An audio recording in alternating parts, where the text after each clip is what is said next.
Review.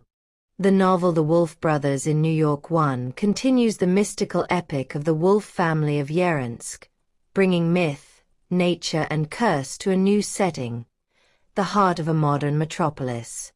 If in the previous volumes the tone was archaic, loaded with the symbolism of the forest and Siberian snow, this part of the series moves the conflict between man and beast to the urban jungle of New York, where instinct clashes with civilization, and the wolf seeks its place among the skyscrapers.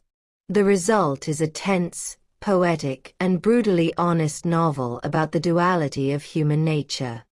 The book opens with the prologue The Shadow in the Snow, in which we find Turok, the former blacksmith of Yerensk, trying to repair not only the village destroyed by the curse, but also his soul.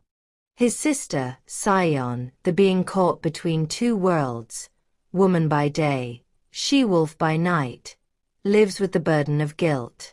In this bleak setting, the arrival of an American, John Smith, ignites a spark of hope.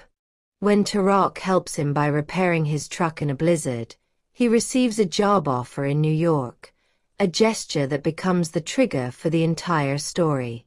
The early chapters capture the contrast between the frozen world of Yerensk and the glittering modernity of the West.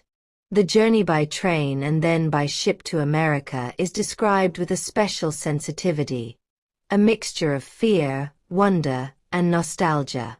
Turok, a man anchored in tradition, sees the city as a new challenge, while Sion, possessed by instincts and restlessness, senses from the beginning that New York has its own darkness.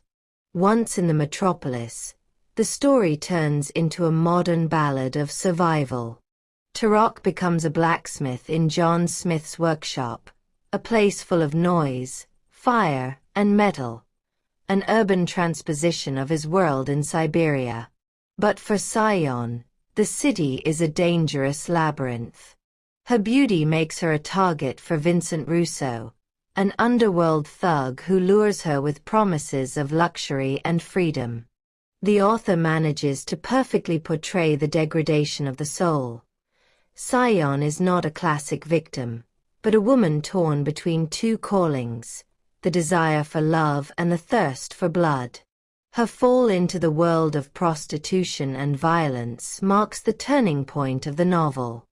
In The Night of the She-Wolf, the curse erupts again.